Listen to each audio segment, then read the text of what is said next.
Enemy inbound, lock and load.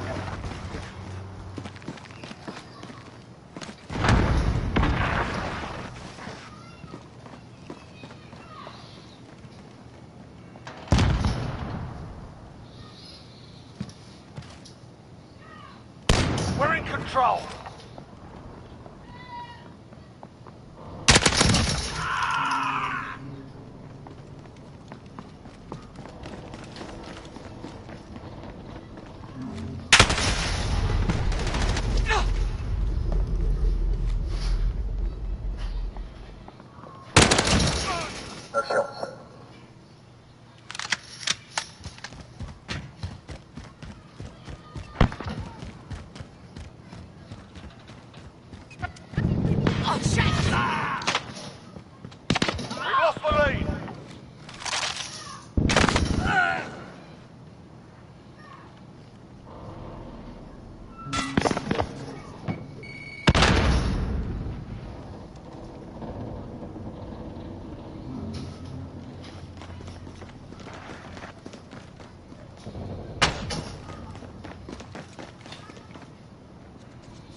Reloading.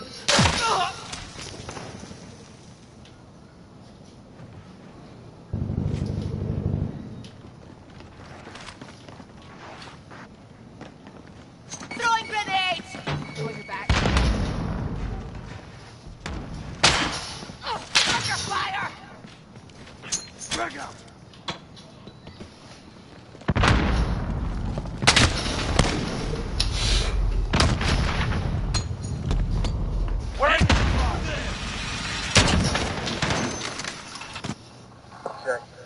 We're losing ground. Step it up.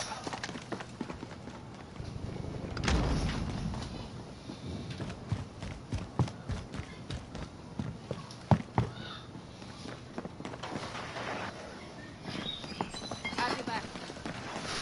Okay, September 1998. You get out. After doing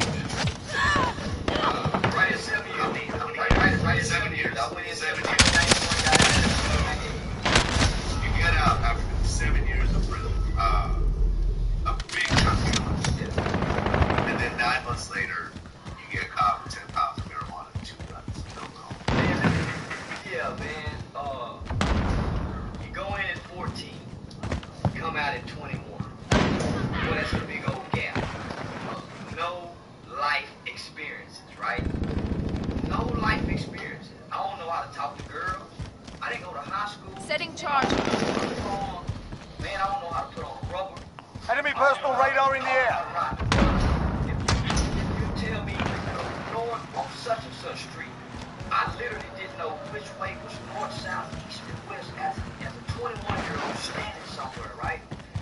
They had just started the 2-story McDonald's. The PlayStation McDonald's was bigger than what they put outside. So, man, I'm right?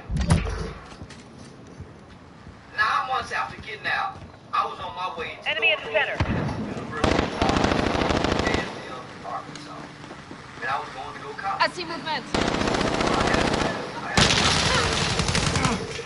Stephen White, God rest his soul. He was the president of the Black Student. Enemies halfway there. Step it up. He wanted to be the weed man on campus. And so I joined in with it.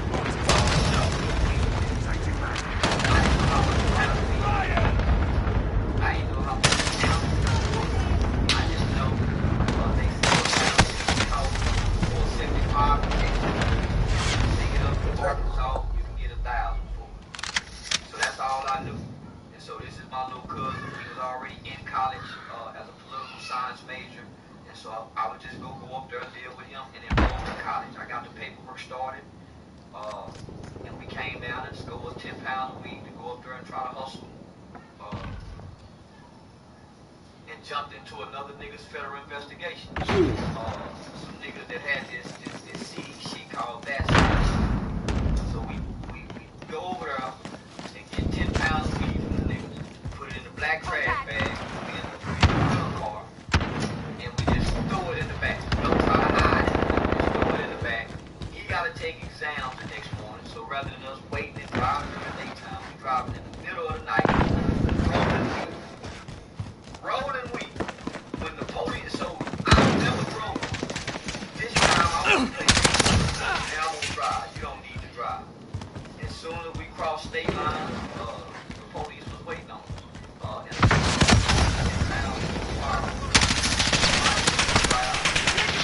trial. All I know is right. So I had a mistrial, and I was the prosecutor asking the arresting officer, so what did they go? They already taken this girl one of the Arkansas facilities because they had Arkansas memorabilia. About 7 years in the business, I learned one of the best things you can do as a person in trouble with the law is to remain silent. The state pulled over. I told everybody, don't hand your ID. And we went to trial. I'm with you. And the prosecutor asked the arresting officer where were they going? Contact. Arkansas. Reloading. I'll check, Your Honor. I'm with you. Such and such. And I just know that motherfucking old white judge with that Hawaiian shirt on. He had a Hawaiian shirt. Taking fire! Go find him in the law book. And so we went to recess. And my lawyer came back and he found whatever he found. And we had a mistrial. So they dropped the gun charges. And they offered me 6 months prison boot camp in Oklahoma in a program that was called RED, a regimented inmate discipline program. So I had just come home after doing 7 years, and I had to do 6 months. And man, that 6 months was worse than those 7 years because this is boot camp. This is in your face. Say, motherfucker! With the hat right here, a hat right here, a hat right here, and then whooping your ass with PT exercise. Yeah, that was cool. There, I've got but movement. Something in me that I hadn't had before.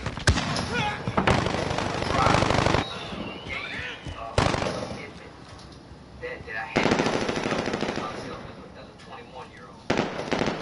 And let me just say how it was so easy for me to get caught up in the because that's what the culture was doing. When I came home in 1998, Master P had just dropped an album called Ghetto Dope. Ghetto Dope. Me crack like... Enemy cluster strike incoming. Take cover. Less than a minute. Time's running out. I came home and I come back and I look into the back. Everybody the dope man the girls want is what the preachers like. Everybody like the dope man. Enemy at the center. Everybody selling dope, they rapping about it. So man, I just get in line with the Enemy personal radar in the air. because the culture almost made it like it was logical. 30 seconds. Time's up. Move your ass in. Right. So we get back to our culture. All that bullshit. It's over. We're all teammates. Move out. So we went from that to trapping We've expanded our universe of beers. Time to expand yours. Express IPA everywhere our beers are sold. Great Lakes Brewing Company, Cleveland, Ohio. Please drink responsibly.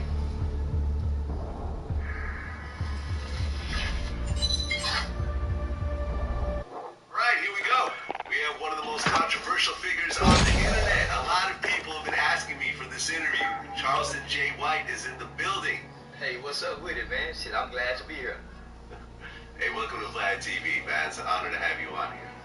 Oh, it's really a privilege, man. You got one of the biggest platforms in our culture, as well as in the country, man. So I think it's a great privilege to be here. Thank you, man. Thank you. I appreciate that. Well, this is our first time here, so I want to get into your whole story. So, you grew up in Fort Worth, Texas? Yes, sir. Okay.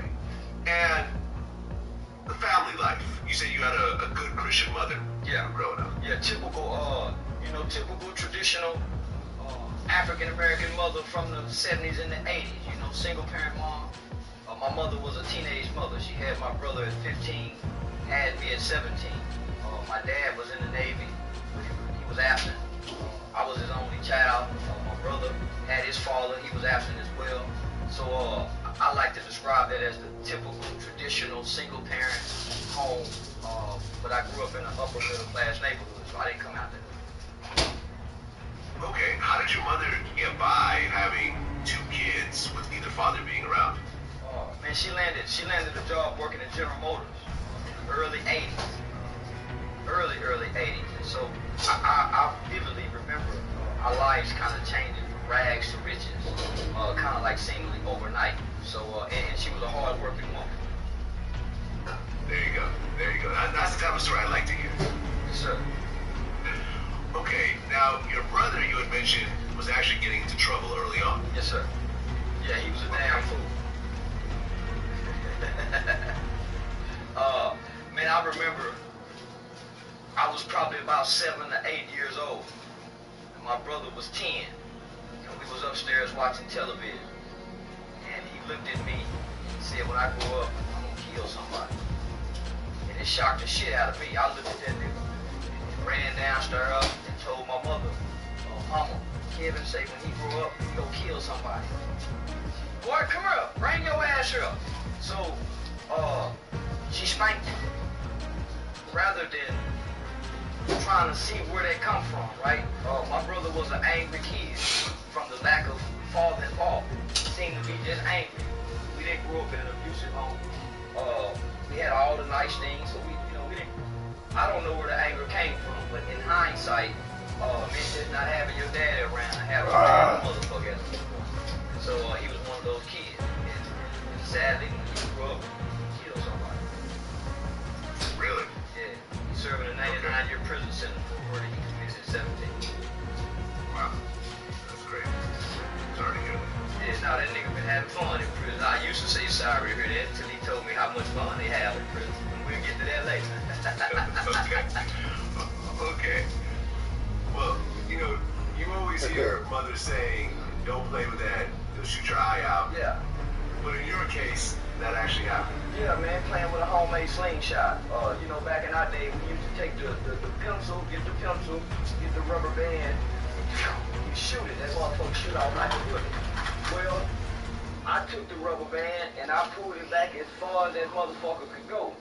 And rather than the rubber band shooting off, the pencil flicked back and hit me in the eye. 2 days later, Mom took us to the circus.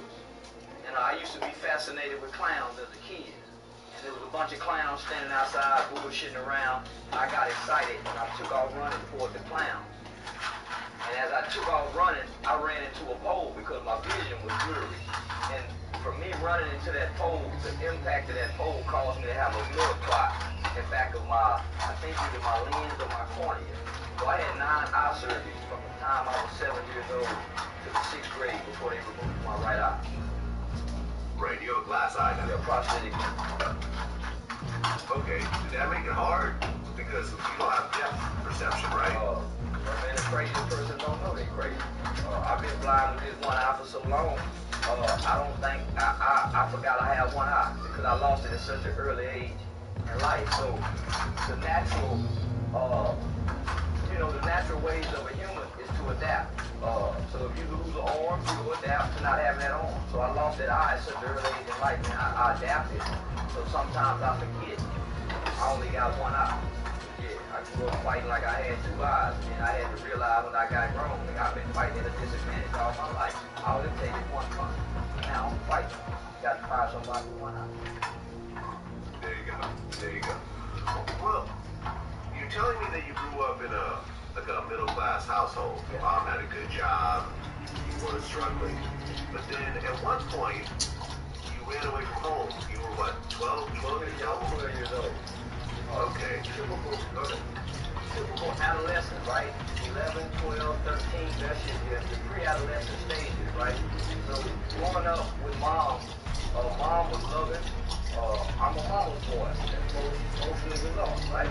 Coming out the household with my mama's baby, or mama's baby, right? So, and my mother was loving. I slept in the bed with my mama up until I was 9, 10 years old. And wasn't sleeping in my own bed.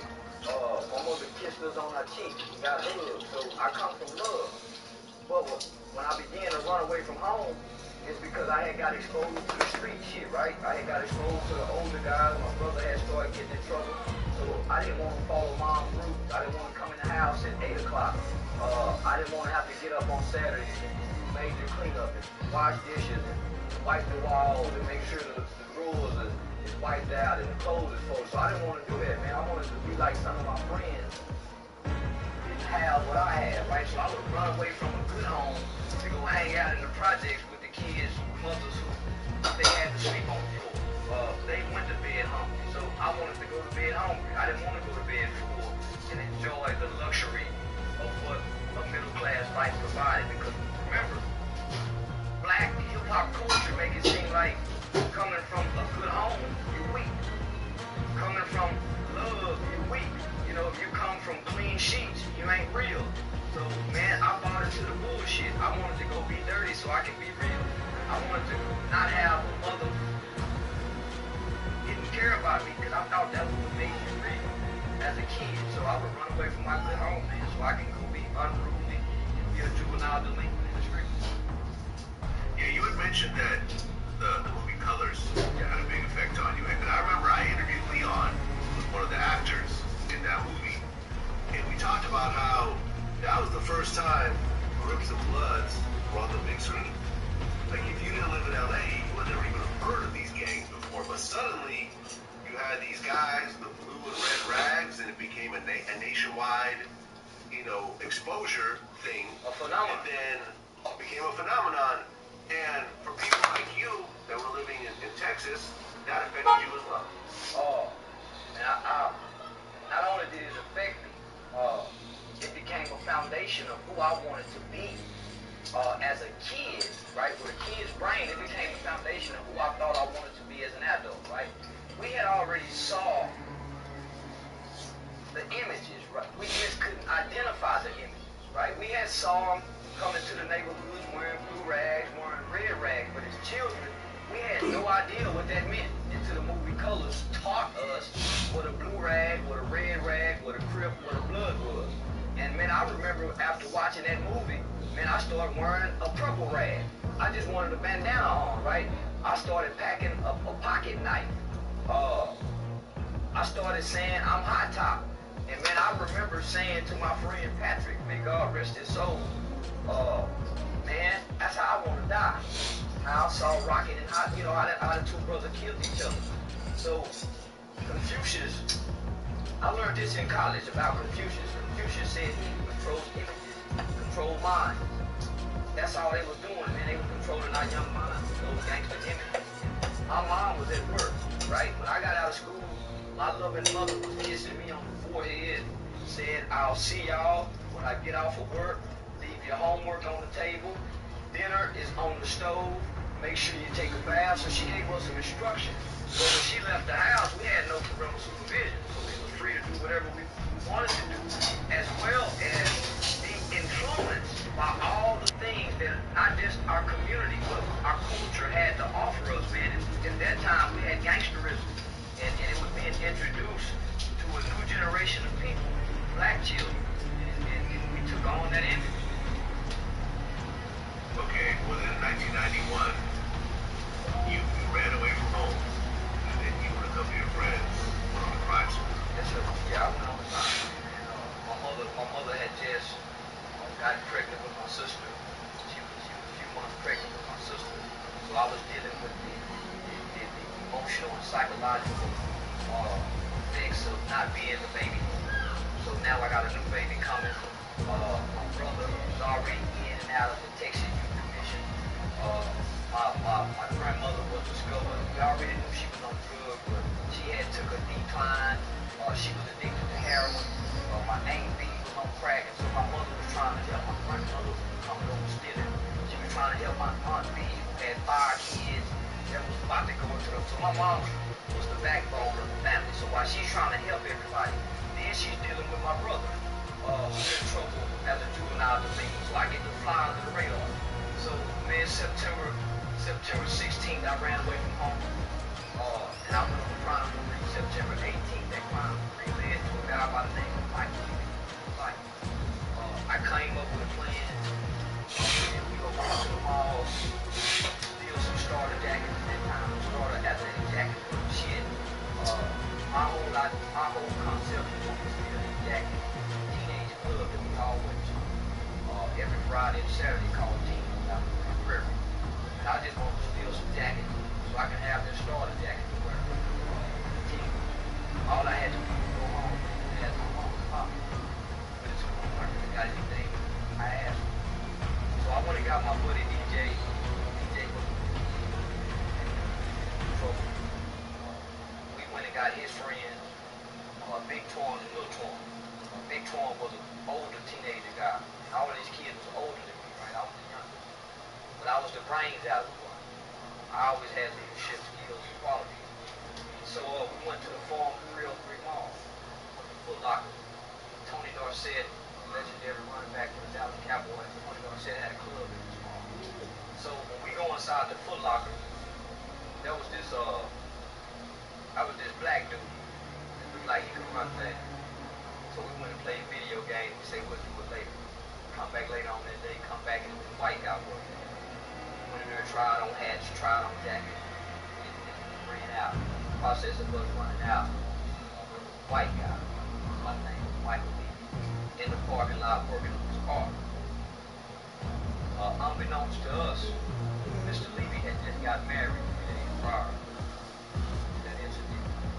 So he saw what was happening, saw us running out, tried to door. I just stopped him from stealing the jackets. He ran up on top of the car, started hitting the windshield. Some two things working on the car. Glass was shattering my friend's face. I handed him the gun.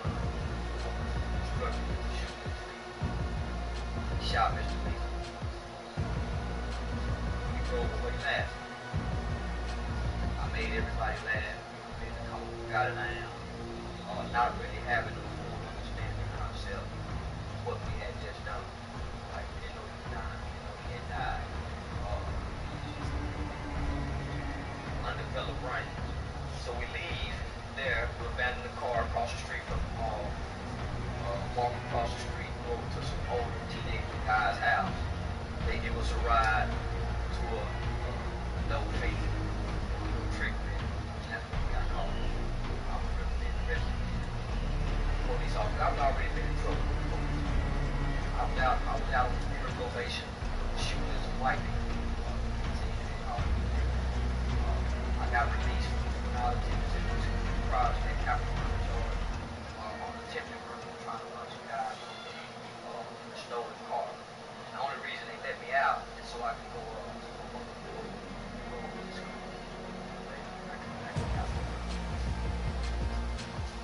Okay, so you get picked up along with your 3 friends. So there's 4 people total? There's 4 teenagers. Okay. Headlines read, hero dies trying to report teenage shot. Okay. So now you get arrested along with your 3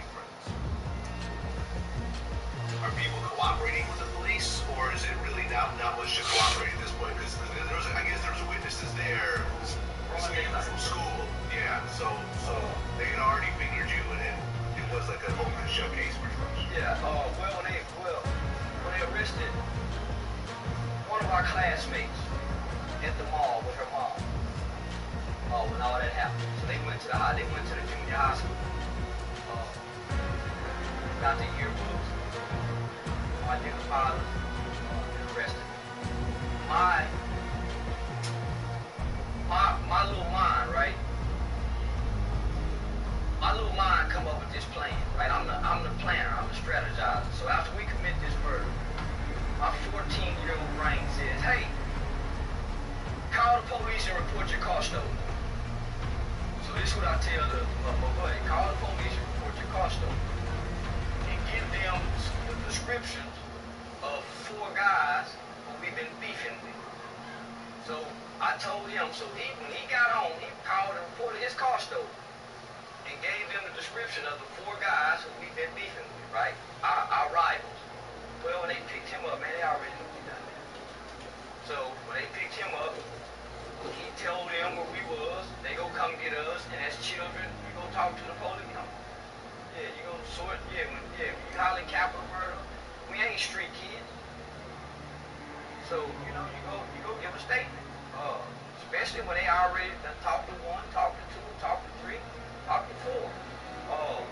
Yeah, we all talk to tell our side of the story. At first we tried to lie, make it like he provoked that, but witnessing this broad daylight in the mall fucking parking lot. We should have been in school. Well, the actual shooter ended up getting 75 years. Yeah, he went to trial. He went to trial. And he's still in prison. Yeah, under the old law. He should have been home. The oldest guy in the crew, I guess, got 99 years, but appealed to 25. Yeah, Is he still out? Is he still in or no? No, man, he been out. Yeah, he shouldn't even got the 25 years. Okay, and then a third friend, I guess, was out on bond and ended up getting killed in a high-speed chase. In Oklahoma. He was the only one that actually, he was the kid, man, that everybody, because this was a real big crime. We committed this crime. 4 black kids kill a white man, right? It was a real big crime, headline news. And on the flip side of that, 2 days after we committed this crime, it was 3 skinheads, right, in the same city, had killed this black man. So we had these 2 big racially kind of like crimes that was in the one who died by the police in a high-speed chase, he was the one that was going to get off. He was the one, our mothers, the community, he was the kid that had been in no trouble. He was the kid that had a job, he worked at Red Lobster. He was his mother's only child. Man, he was good at school. He was good at sports. He just got caught up with us that day, man. So he was actually going to get off. So when he got out on bond, his mother said he was home.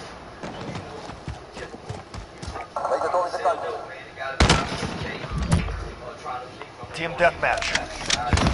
Enemy incoming. Weapons ready. Enemy at the courtyard.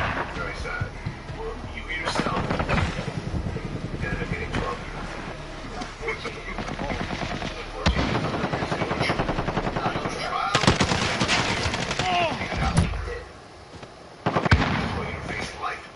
I was a kid.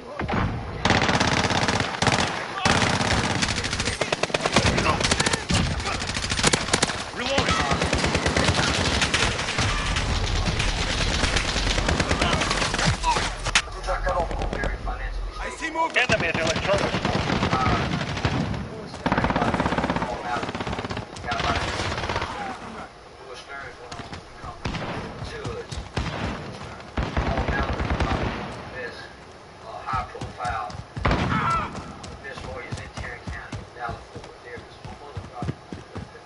Enemy care package inbound.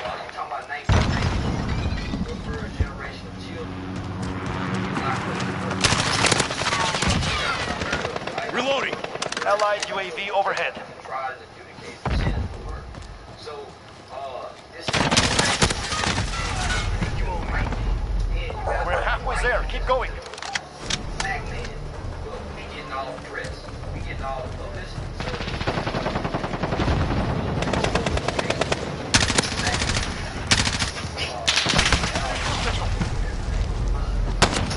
Shit! Enemy UAV overhead.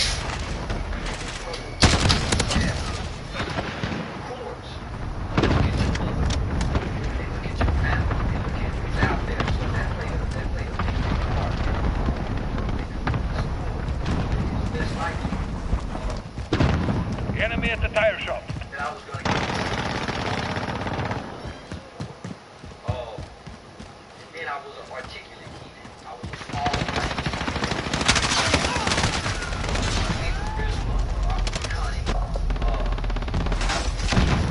I get there and say, yes, sir. Play to the back. I remember telling my mother, they were explaining the process to me. About how I can possibly get up to 40 years. And I would stay in the juvenile system until my 18th birthday. 30 days prior to my 18th birthday, I would come back before the judge. The judge would make a decision to either transfer you to the adult prison system, recommit you back into the custody of the Texas youth, or parole you home. I ain't no parole until your 21st birthday. So those were the options. And man, as a 14-year-old kid, I'm in 8th grade. I had just come off the 8th grade. My mind can't jump to graduation. Enemy at the shop.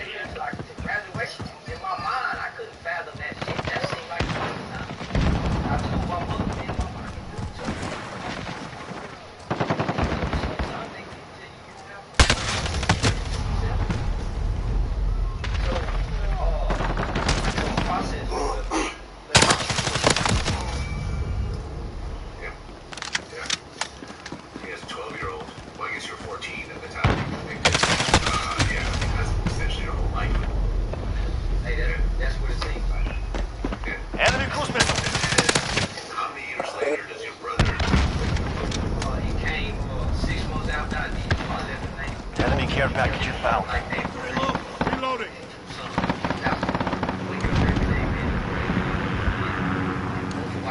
Enemy at the warehouse.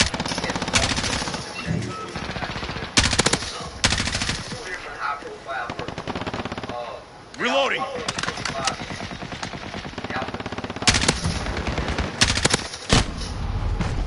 Took it to trial. He got 99. They gave him the 99 years. He jumped up. I see movement. Enemy at the compound. You can take the hood out the hood, but you can't take the hood out the middle. Fuck he talking about? That nigga just not as yeah, he knocked over the table. Got to reload. Run over there to try to restrain him, and he grabbed the fatal gun. He wrestled his gun out of his head. They bring his ass back 2 more years. At 17 years old. Reloading. I guess if you're getting 99 years, you can tack on whatever you want. Grenade out. Changing mag. He'll be home this year, man. He'll be gone 3 years. He'll be home this year. Allied cluster strike incoming. We are winning. Please believe us.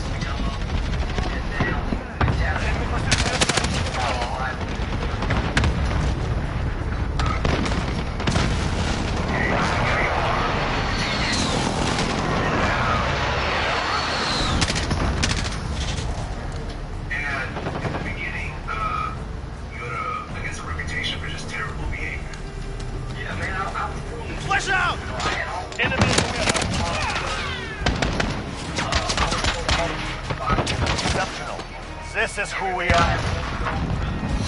And they never came back to us. They were bad about me. They made it sound fun. They made it Enemy at the sound like. warehouse. They made it sound like right attack. So I grew up believing they going to prison, going to jail. But how you became a man. So when I got 30 there, kills, I bro. What the fuck? Even I'm shocked. So I was somewhat groomed to go through time. I wanted to go. I didn't go for that long. I wanted to go. Shit, I just didn't want to go for that goddamn long. So when I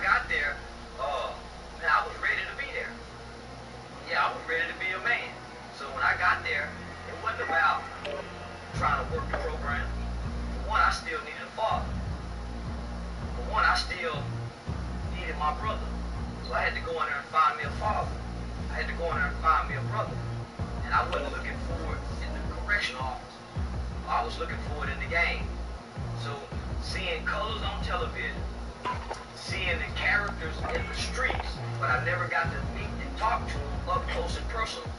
When I landed in the juvenile system and I finally got to meet these characters up close and personal, they was everything I was looking for. The game was everything I was looking for coming from where I came from. A single parent home with this mom. So I joined the game. A year and a half, at age 15, man, I doing rolling 60 grip. I saw a nigga named OG Zim, quiet, everybody respected him, and the aura and the swag that he walked with, man, was captivating. And the response that everybody gave him is what I wanted to be when I got in his place. So that's what I worked to be, like OG Zim. So when I joined the game, I spent 4 years trying to go to prison. Most kids was in there trying to work the program to go home and relocate. And I was in there trying to gang bang, trying to make a name for myself. So when I got to prison, I can be a shot caller.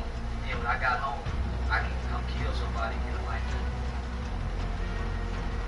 Well, a lot of times when you join a gang, you get sent on missions that no one else wants to do in order to prove that, you know, you're worthy of being with this gang. Was that happening? Were you being sent out to go do stuff to the rivals? Well, I didn't have to be sent out. I volunteered. Yeah, I'm the one. I want the acceptance from the big homies, right? For one, I'm insecure. I got one eye. So I got some insecurities that the gang don't know I got on the inside, but it make me look bad, right? So I'm hiding behind the insecurity, the link with bad boy behavior. Number two, I'm smaller than everybody. I'm smaller than everybody. Right now, I'm 43 years old, 5'8", 130 pounds, 127. I was frail as a motherfucker at 14. But I had heart, right? So, and I'm a daredevil. I'm gonna do what everybody else won't do.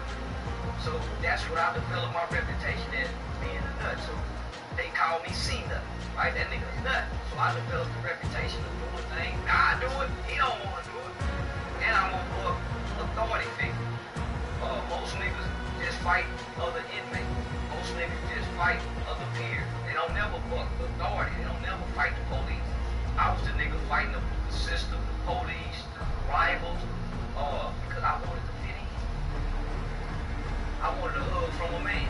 And the big homies used to give them hugs to the little homies. Nigga, I love that shit. I would have raped for the gang. I would have killed for the gang. I would have done anything for the gang.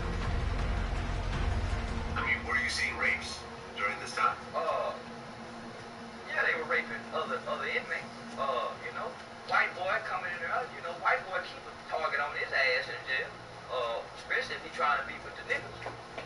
They go trick him out his movie. They go force him out of it because he wanna hang with us. But back in my day, man, the sex offenders got raped. Sex offenders got preyed on. It wasn't homosexuality wasn't as out in the open, so they got a sneaking rape. You know, we wasn't accepting of it. But yeah, niggas like Jerry Hayes and some old niggas were down there fuck shit out of the sex offenders. What do you think was the worst thing that you had to do while in prison? Isolation. Isolation. They kicking off them rides, having them fights, and then having to go in that motherfucking cell by your motherfucking cell and deal with the psychological effects solitary does to a kid's brain. When you get in there in that cell by yourself, nigga, sometimes you gotta jack off with butter. Lost? Sometimes you gotta jack off with the fruit cocktail juice that they put on your tray. Sometimes you gotta fuck the pillow. And it's dry. You in that motherfucker 23 hours a day, sometimes 24. Some days they don't, some days if you been acting how I've been acting, kicking and beating on them doors, they gon' say you refuse your food, nigga, so you gotta eat the motherfucking toilet paper with toothpaste on it. Put something in your belly. them was the worst days, man. The rest of that shit was kind of fun. Because I was groomed to believe this was part of being a black boy. So, you know what I'm saying? So, nigga, you come here and you don't be a weak. So, I had to convince my little undeveloped. We had fun in there, man. Man, it was fun sometimes. Because we were still children in a children's environment. We wasn't in a prison environment. We got up, we went to school. It was a co-ed facility. We had girls in there. Some niggas could go off campus and work, get a job off campus. So I was in a nurturing environment. We were just delinquent children. Well, as you're telling these stories, and as bad as they sound, you actually said that Texas jail system actually saved your life. Man, if I had to go back and do it again, my nigga, I'd do it again. But this time, I wouldn't gangbang. That's how much I got out of that. That's how much I got out of that motherfucking Texas Youth Commission, getting stay home in school that housed Texas' most violent youthful offender. And getting stay home in school, that facility have had some of the children who have the worst crimes in history in the state of Texas. And I can honestly say that that place gave us everything that we needed. Nigga, we need some. But he said, no, we need some, but he ain't got none yet, I don't think.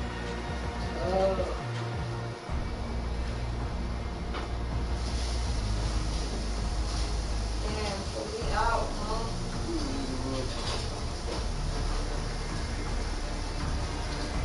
You take a couple jobs? Yeah. No. My fucking bait fell under the bed, bro, and I can't get it. I don't know what to do, bro. I don't know what to do. I can't fucking get it. I don't know what to do. How much is it gonna hold?